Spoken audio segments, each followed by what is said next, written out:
Om Shanti. Spark audio book का नाम है प्रजातंत्र से राजतंत्र, पार्ट 13। विश्व की राजाई और लक्ष्मी नारायण का चित्र।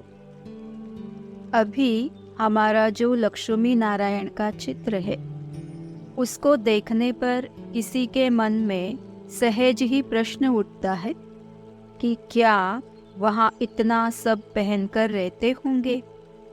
इसके संबंध में किसी विदेशी भाई को अव्यक्त बाप दादा ने स्पष्ट किया था। बाबा से उसने पूछा कि बाबा, क्या लक्ष्मी नारायण हर समय सतयुग में इतने गहने आदि पहनकर रहेंगे या पहनते हैं? तब बाबा ने उसको कहा, तुम आर्टिस्ट हो और तुमको किसी संपूर्ण मानव, परफेक्ट ह्यूमन बीइंग का चित्र बनाने को कहा जाए तो आप कैसा बनाएंगे? यह सुनकर वह भाई समझ गया कि ये चित्र एक संपूर्ण मानव अर्थात सर्वगुण संपन्न, 16 कला संपूर्ण निर्विकारी, धन धान्य से संपन्न मानव का प्रतीक अर्थात सिंबल है।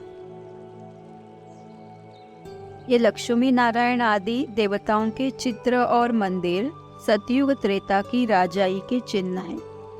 बाबा ने कई बार कहा है कि ये लक्ष्मी नारायण का चित्र स्पष्ट करता है कि सतयुग में इनकी राजाई थी।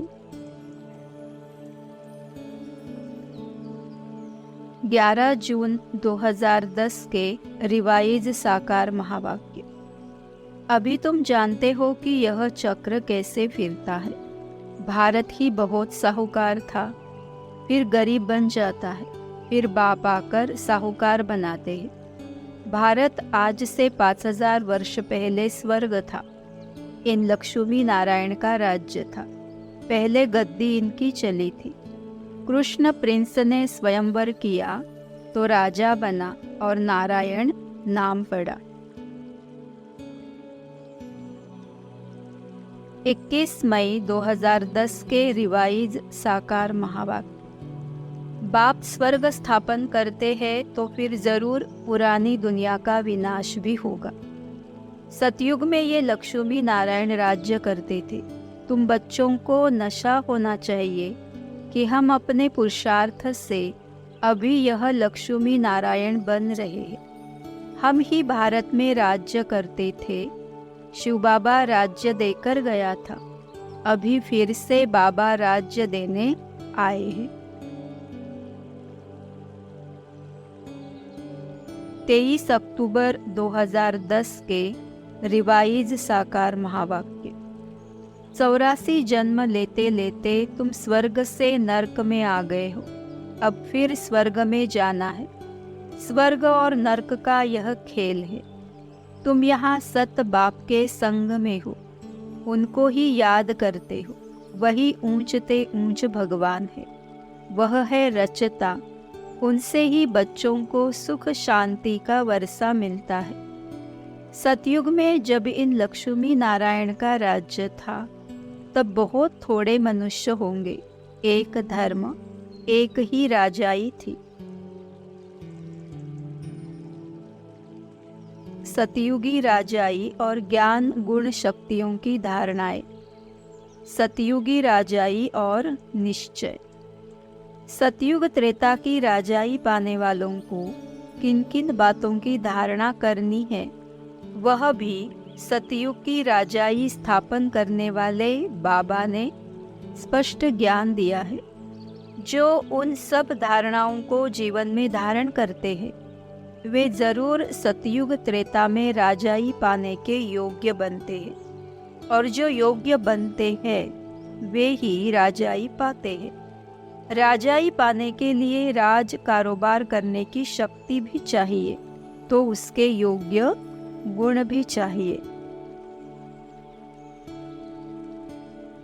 सतयुगी राजाई पाने के लिए सबसे पहली धारणा है पवित्रता की और आत्मिक स्वरूप में स्थित होकर अपने कर्मेंद्रियों पर, मन बुद्धि संस्कार पर राजाई करने की, अर्थात स्वराज्य अधिकारी बनने की। जो स्वराज्य अधिकारी बनते हैं उनमें अन्य सब गुणों और शक्तियों की धारणा स्वतः हो जाती है। बाबा ने अनेक बार कहा है, राजा बनना है तो प्रजा भी चाहिए। तो जो स्वराज्य अधिकारी बनते हैं उनको सेवा में भी सहज सफलता मिलती है, अर्थात उनकी प्रजा सहज ही बन जाती है।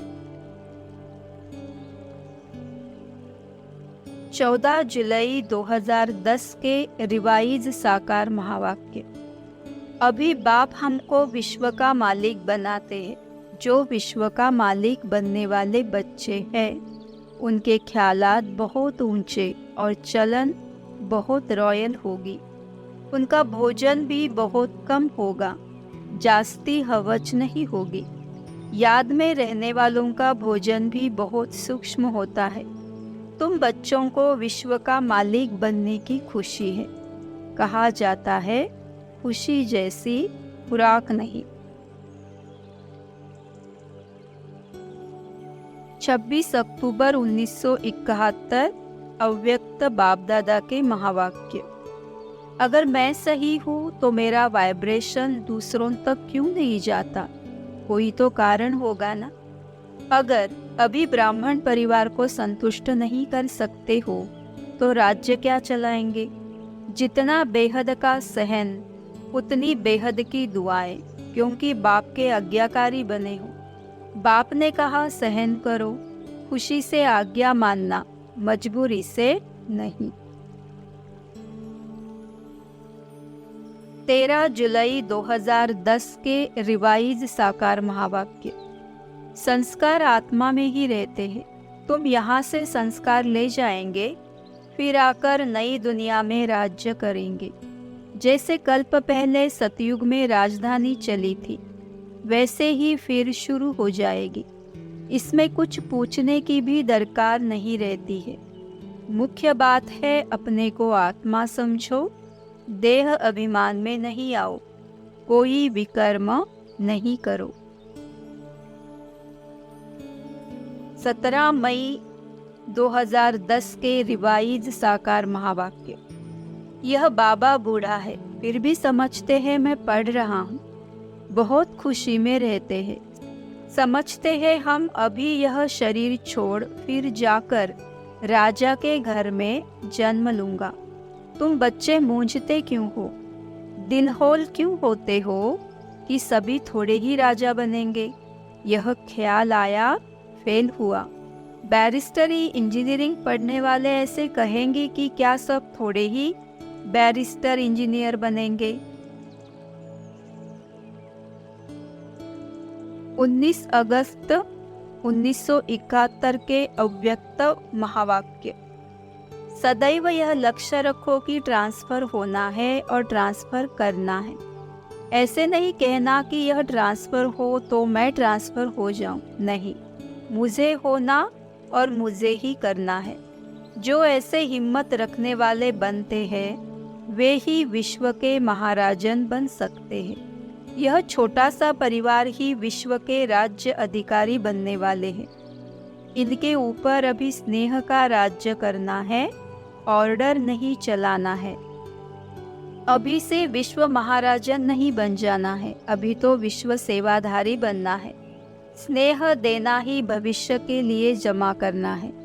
ज्ञान देना सरल है, लेकिन विश्व महाराजन बनने के लिए सिर्फ ज्ञान दाता नहीं बनना है। इसके लिए स्नेह देना अर्थात सहयोग देना है।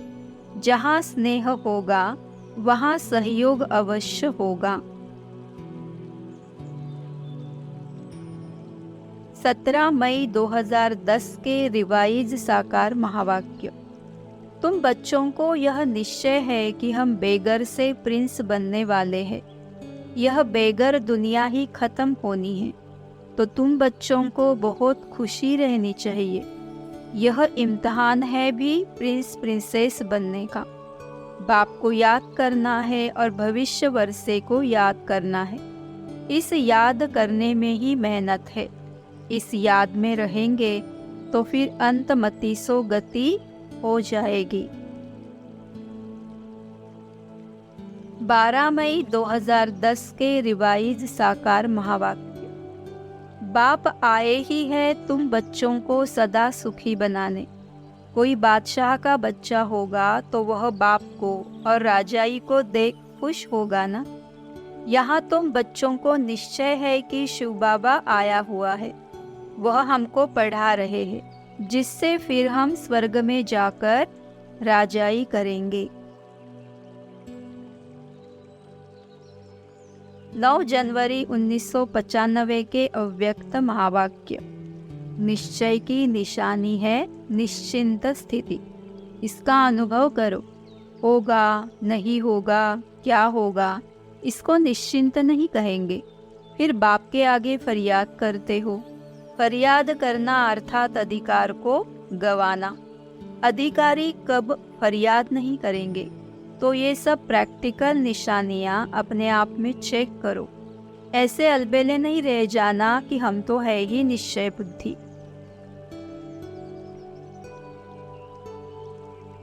सतयुगी राजाई और विश्व की आध्यात्मिक, धार्मिक, राजनैतिक हिस्ट्री, ज्योग्राफी।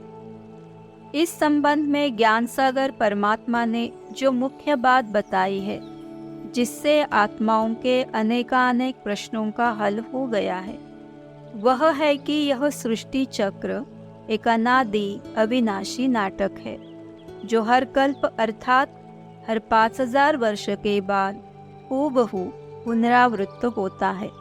इस पुनरावृत्ति के सिद्धांत से इस विश्व रचना के अनेक प्रश्नों का हल हो गया है, जिस हल को खोजने के लिए वैज्ञानिक, धार्मिक, राजनैतिक, दार्शनिक आदि अनेक प्रकार के प्रयत्न करते रहे हैं और कर रहे हैं। नए विश्व के रचयिता परमात्मा आकर विश्व में पुनः राजाई की स्थापना करते हैं।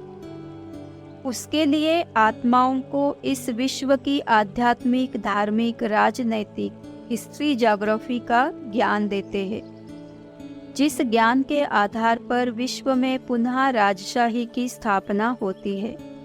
जो आत्माएं इस विश्व की हिस्ट्री, ज्योग्राफी को समझ लेते हैं, वे ही सतयुग की दैवी राजाई के लिए अभिष्ट पुरुषार्थ करते हैं और कर सकते हैं। जो परमात्मा की श्रीमत के आधार पर यथार्थ रीति पुरुषार्थ करते हैं, वे उस राजाई में राजपद अवश्य पाते हैं। इस विश्व की हिस्ट्री, ज्योग्राफी हूबहू पुनरावृत्त होती है, तो कल्प के आदि में देवी देवताओं की राजाई थी, तो फिर भी अवश्य होगी। जो इस रहस्य को अच्छी रीति समझ लेते हैं, वे ही उस राजाई के लिए सहज पुरुषार्थ कर सकते हैं और ड्रामा अनुसार करते भी हैं, जिसके कारण वे राजाई पद अवश्य पाते हैं। यह इस विश्व नाटक का अनादि अविनाशी विधान है। इस विश्व के इतिहास को देखें तो सारे कल्प में विश्व में राजाई ही चली है। कलयुग के अंत में थोड़े समय के लिए प्रजातंत्र की राज व्यवस्था आई है। इस विश्व में आधा कल्प दैवी राजाई होती है, जिसमें प्रकृति भी सतो प्रधान होती है, अर्थात भौगोलिक स्थिति भी सतो प्रधान होती है, जिससे हर आत्माएं वहाँ सुख शांति में रहती है। द्वापर कलयुग में देह अभिमानी राजाएं होते हैं, जिसके कारण प्रकृति भी रजो तमो होकर उनके कर्मों के अनुसार सुख दुख दोनों का कारण बनती है।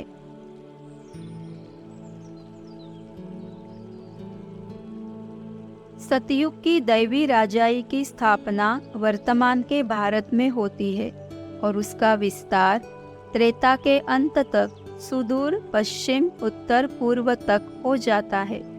इसलिए मिस्र, यूनान, रूस, इंडोनेशिया आदि में आज भी भारत की दैवी सभ्यता के प्रति देवी देवताओं के मंदिर आदि मिलते हैं। इब्राहिम, क्राइस्ट आदि धर्मपिताओं की प्रवेशता भी उन देशों में देवी देवता धर्म की आत्माओं के तन में ही हुई है।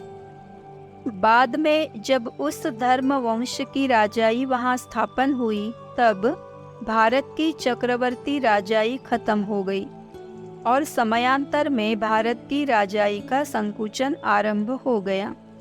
जिस समय वहां पर अन्य धर्म वंश की राजाई स्थापन हुई, तो वहां कुछ आत्माओं ने तो अपना धर्म परिवर्तन कर लिया और जिन्होंने धर्म परिवर्तन नहीं किया, उनका पलायन भारत की ओर होने लगा।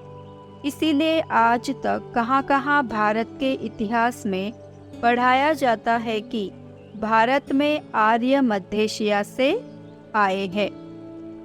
भारत में आर्य मध्य एशिया से आए हैं। वास्तव में ये दास्ता का इतिहास है, अर्थात भारतीय सभ्यता के स्वमान को गिराने के लिए बनाया गया है। 13 अगस्त 2010 के रिवाइज साकार महावाक्य। यह चक्र शुरू से कैसे रिपीट होता है, यह अभी तुम जानते हो।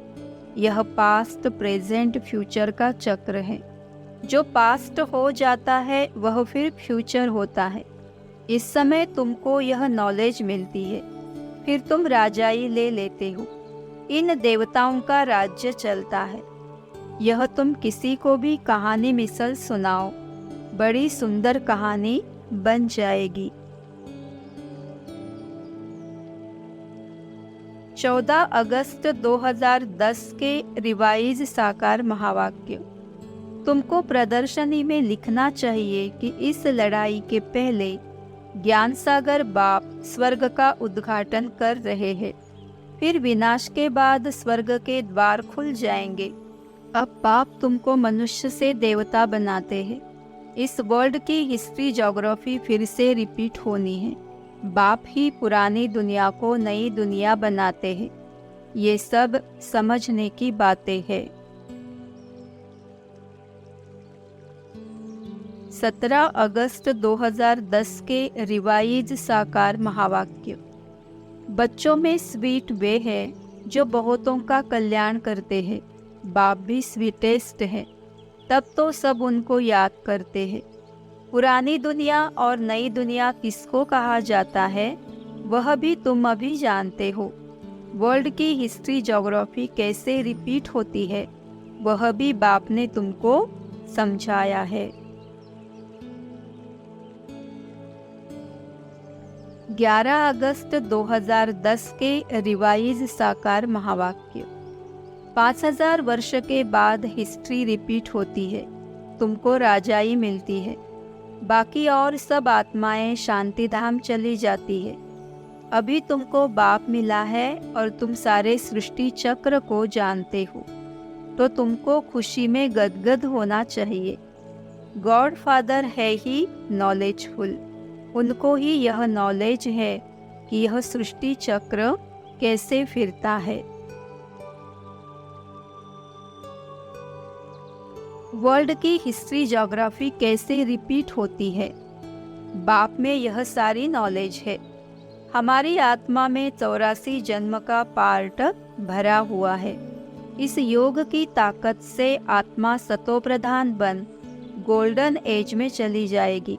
सबको बोलो, इस याद के बल से हम पवित्र बन पवित्र दुनिया सतयुग में जाएंगे और सबके शरीरों का विनाश हो जाएगा। आत्माएं परमधाम में चली जाएगी। 13 जुलाई 2010 के रिवाइज साकार महावाक्य। बाप ज्ञान का सागर है। वह कहते हैं, बच्चे तुम भी पूरे ज्ञान के सागर बनो। जितना मेरे में ज्ञान है उतना तुम भी धारण करो। शिव बाबा को देह का नशा नहीं है। तुम भी देही अभिमानी बनो। इस बेहद की हिस्ट्री ज्योग्राफी को जानना चाहिए ना। अभी है संगम युग, फिर से दैवी राज्य स्थापन हो रहा है। इस पुरानी दुनिया का विनाश होना है। 16 अगस्त 2010 के रिवाइज साकार महावाक्य। बाप द्वारा सृष्टि चक्र की हिस्ट्री ज्योग्राफी को जानकर तुम चक्रवर्ती राजा बन रहे हो। बाप कितना प्यार और रुचि से पढ़ाते हैं, तो तुमको भी इतना पढ़ना चाहिए ना। शिव बाबा इनमें प्रवेश कर तुमको कितना प्यार से पढ़ाते हैं। बाप कहते हैं, मैं आता हूँ पुराने शरीर में। कैसे साधारण रीति आकर पढ़ाते हैं, कोई अहंकार नहीं। 19 अगस्त 2010 के रिवाइज साकार महावाक्य। बाप को जितना याद करेंगे उतना पावन बनेंगे और फिर ऊंच पद पाएंगे, नंबरवार पुरुषार्थ अनुसार। नई दुनिया में राजाओं का राजा कैसे बन सकते हैं, उसके लिए बाप ही राजयोग सिखलाते हैं। बाप ही नॉलेजफुल है, परंतु उनमें कौन सी नॉलेज है यह कोई नहीं जानते हैं। सृष्टि के आदि मध्य अंत की हिस्ट्री ज्योग्राफी बेहद का बाप ही सुनाते हैं। 20 अगस्त 2010 के रिवाइज साकार महावाक्य। जो अच्छी रीति पढ़ते हैं वे ऊंच बनते हैं। अभी तुम सारे वर्ल्ड की हिस्ट्री ज्योग्राफी जान गए हो। तुम 84 के चक्र को भी जानते हो। बाप कहते हैं, बच्चे यह युद्ध का मैदान है ना, इसमें होपलेस नहीं होना चाहिए। याद के बल से ही माया पर जीत पानी है। 24 जुलाई 2010 के रिवाइज साकार महावाक्य। अभी बच्चों की बुद्धि में यह नॉलेज है कि हमने 84 का चक्र लगाया है। अब हमको पवित्र बनकर वापस घर जाना है। पवित्र बनकर फिर नए सिर चक्र लगाएंगे। यह सार बुद्धि में रखना है। जैसे बाप की बुद्धि में वर्ल्ड की हिस्ट्री ज्योग्राफी व 84 जन्मों के चक्र का ज्ञान है, वैसे तुम्हारी बुद्धि में भी रहना चाहिए।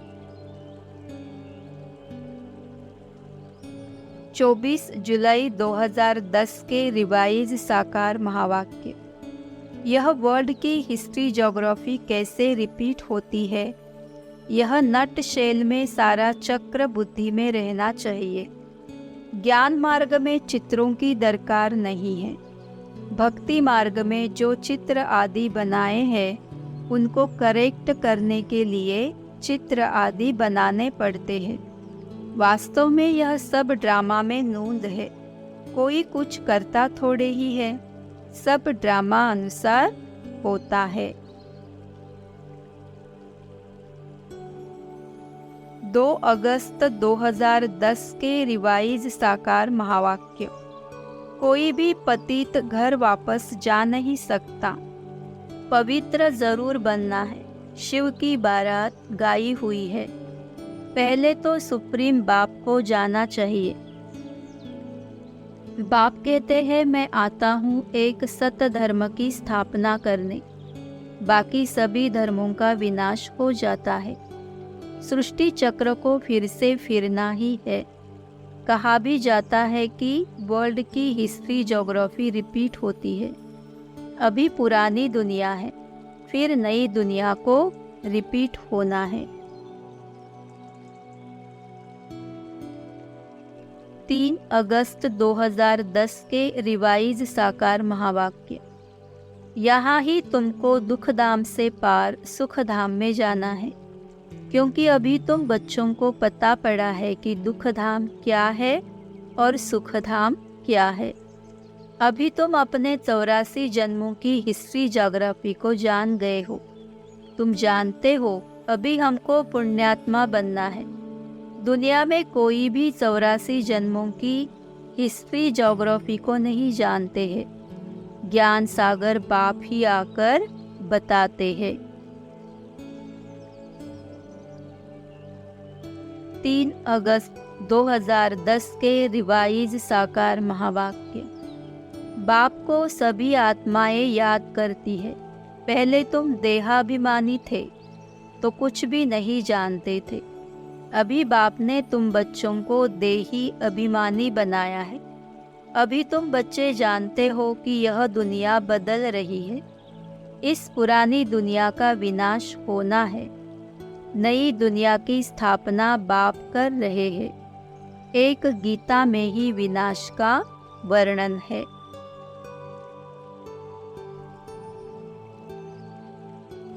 ओम शांति।